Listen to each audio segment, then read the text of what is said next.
Assalamu alaikum students and welcome to another class of English for 6th standard. 6th class students, हमने आपका chapter number 13 read out किया था in the previous lecture. उसके difficult words की meaning लिखे थे और उनकी ओवरऑल रीडिंग की थी और समझा था कि उस चैप्टर में क्या है.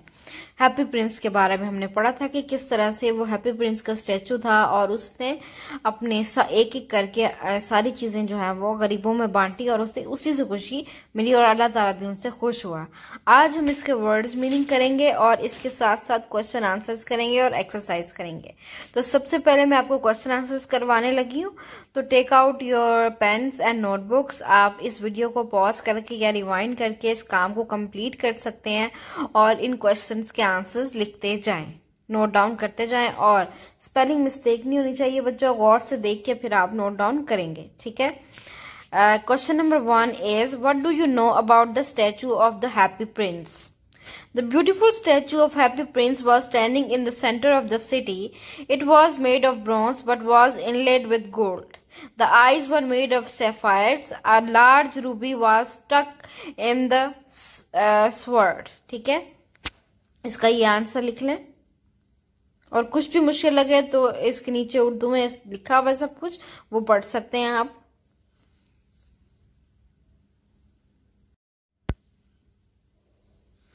Question number 2. How did the statue try to help the poor and the needy? Answer. The statue gave away all its precious things to the poor and needy of his city with the help of a swallow. उतार लें. Question number 3. What is the role of the swallow in this story? The swallow of this story is the helper of the happy prince. He helps the happy prince to fulfill his desire to help the poor and needy of his city. The swallow is a friend and devotee of the happy prince. उतार लें. Question number 4. What lesson do you learn from this story? Answer. This story bears the moral lesson that if we love and serve the other human beings, the God himself loves us. So, we should love and help the poor and the needy. ये answer उतार लें इसका. इस video को pause करके भी आप उतार सकते हैं. Number 5. Do you like the character of Happy Prince? Answer. I like the character of the Happy Prince. He is a good person. He has love for humanity and especially for the poor and needy. ये थे 5 questions. ये आप उतार लें according to the given instructions. उतार लें ये.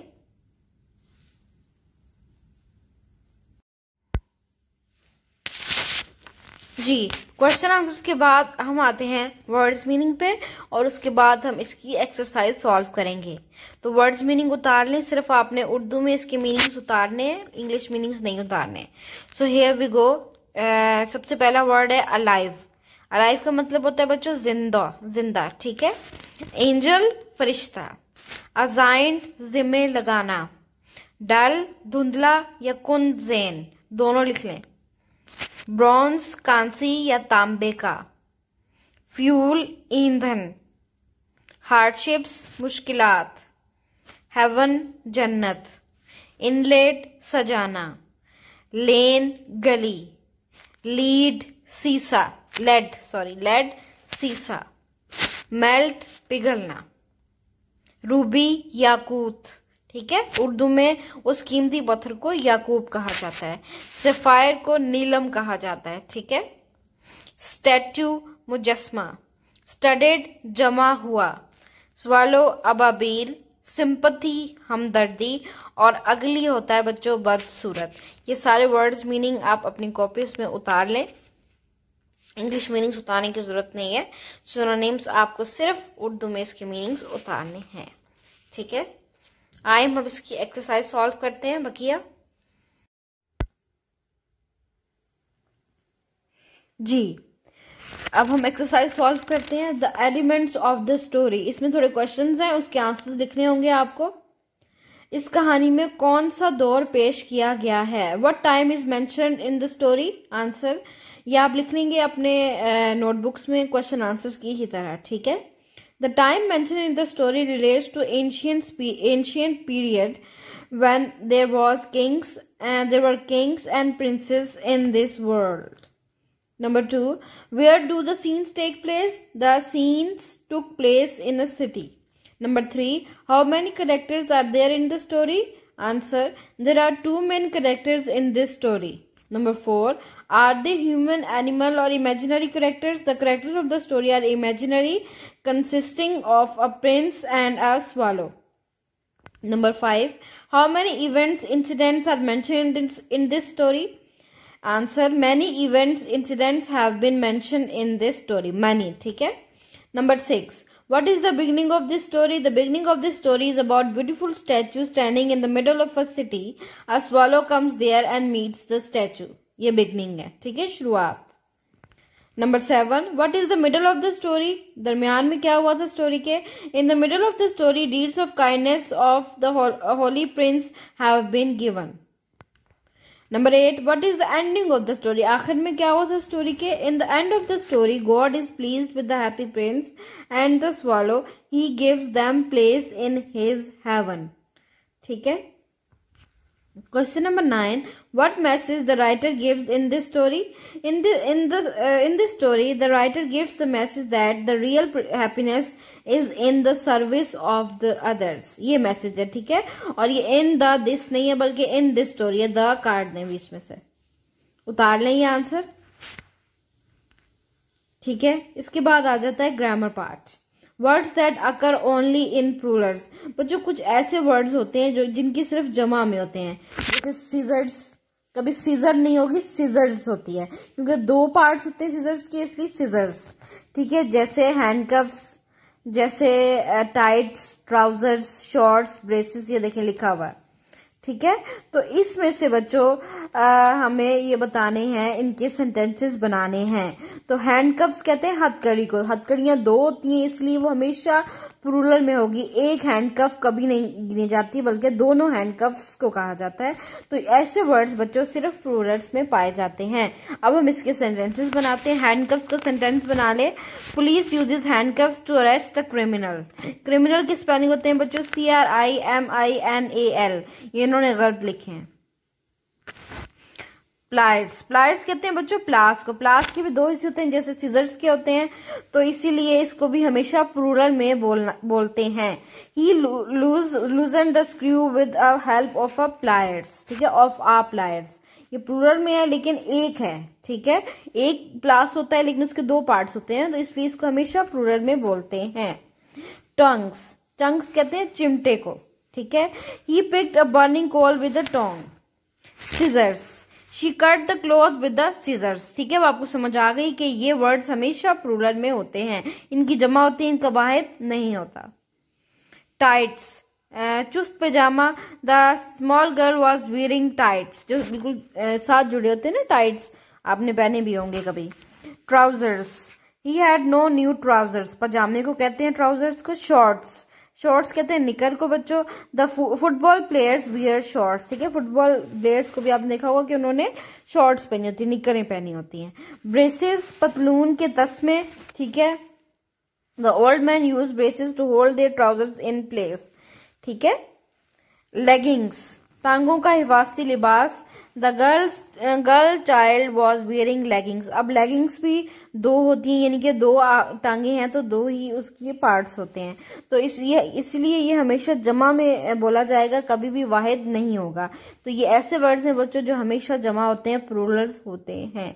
तो इनके हमने सेंटेंसेस बनाए हैं, ठीक है. और इसके अलावा नेम ऑफ गेम्स भी होता है जैसे बिलियर्ड्स, डार्ट्स, बाउल्स, हमेशा एस इनके साथ लगता है प्लूरल में, ठीक है. अब आ जाते हैं बच्चों what things which are always plural can be use to weigh something, ठीक है. अब किसी का वजन उठाने के लिए स्केल्स, तराजू यूज होता है, ये लिख लें आगे, ठीक है. कट पेपर, सीजर्स यूज होती हैं. Hold your trousers of braces use होते हैं.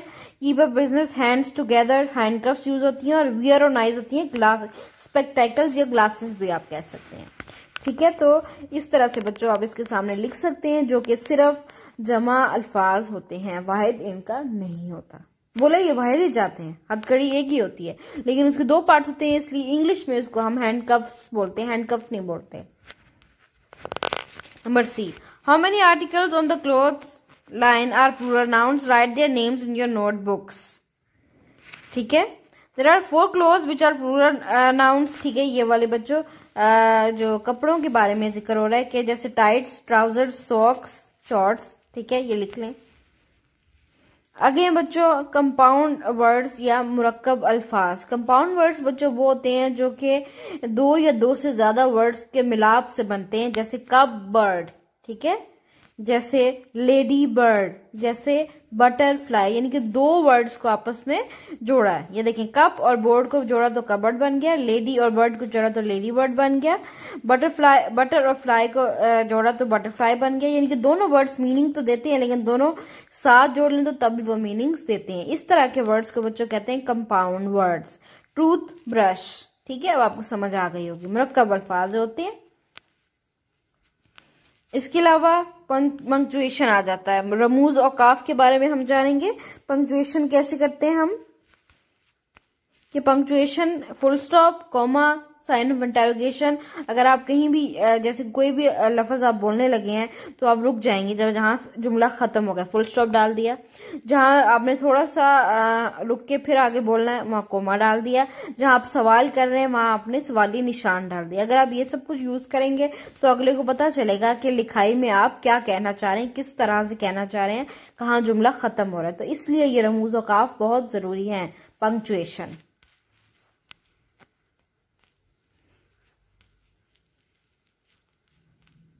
जी. इसके बाद आ जाता है डायरेक्ट एंड इनडायरेक्ट स्पीच. बच्चों 2 स्पीचेस होती हैं, बात करने के 2 तरीके होते हैं. एक आप डायरेक्टली कह सकते हैं और एक आप इनडायरेक्टली कह सकते हैं. डायरेक्टली कह सकते हैं कि वो कह रहा है कि वो कह रहा है मेरी तबीयत नहीं ठीक. ये आपने डायरेक्टली बता दिया कि उसके जो अल्फाज थे. लेकिन आप एक इनडायरेक्टली भी कह सकते हैं कि वो कह रहा है कि उसकी तबीयत नहीं ठीक. के भी यूज किया आपने और उसकी तबीयत आपने कहा. ठीक है, अब आपने उसके अल्फाज नहीं यूज किए बल्कि अपने अल्फाज यूज कर लिए. तो इसको कहते हैं इनडायरेक्ट स्पीच. ठीक है, एक डायरेक्ट और एक इनडायरेक्ट. आइए हम इसको सॉल्व करते हैं. ये देखिए मिसालें दी हुई हैं. He says I go to school every day. वो कहता है मैं हर रोज स्कूल जाता हूं. लेकिन अगर आप इनडायरेक्टली कहेंगे he says that he goes to school every day. वो कहता है कि वो हर रोज स्कूल जाता है. ठीक है, तो आई चेंजेस इनटू ही. ठीक है, इस तरह बच्चों ये. Read the following direct statements then complete the indirect statements. अब आपने ये स्टेटमेंट्स कंप्लीट करनी है. I am very tired. She says that she is very tired. Number 2, you play the piano well. Jameel tells me that I play the piano well. Number 3, we are leaving the town. He says that they are leaving the town. I will go to find a new job. He says that he will go to find a new job. I am looking for my pen. She says that she is looking for her pen. ठीक है बच्चों, इस तरह से आपने blanks को fill करते जाना है इनडायरेक्ट स्पीच में. मैं आपको फिर से बता दूं कि डायरेक्ट स्पीच में आप डायरेक्टली बात कहते हैं. ठीक है, वो कह रहा है मेरी तबीयत नहीं ठीक. लेकिन जब आप इनडायरेक्टली बात करते हैं वो कह रहा है कि उसकी तबीयत नहीं ठीक. You can see the difference now. अब आपको इसकी जो इसमें डिफरेंस है, जो आपको इसमें तजाद है, वो आपको पता चल रहा होगा. तो इस तरह से बच्चों डायरेक्ट स्पीच होती है जो डायरेक्टली उसी के अल्फाज आप बोल दें. लेकिन अगर आप इनडायरेक्ट स्पीच करेंगे तो आप उसके अल्फाज की बजाय अपने अल्फाज यूज करते हैं. तो ये होता है बच्चों डायरेक्ट इनडायरेक्ट, और हमने इसको सॉल्व कर लिया जी. उसके बाद है writing skills. Right the character sketch of the happy Prince. Focus on the following points in the mind map. ठीक है, अब आपने इन पॉइंट्स पे फोकस रखते हुए हैप्पी प्रिंस का करेक्टर स्केच लिखना है. ये सारा आपने उतार लेना है अपनी नोटबुक्स में. ये बहुत इंपॉर्टेंट क्वेश्चन है, आपके एग्जाम्स में भी आएगा और आपको हेल्प भी देगा हैप्पी प्रिंस को समझने में. तो ये आप उतार लें. इसको वीडियो को पॉज करके ना आप ये सारा जो करेक्टर स्केच है हैप्पी प्रिंस का वो आप आहिस्ता आहिस्ता से उतार लें with the help of a pen.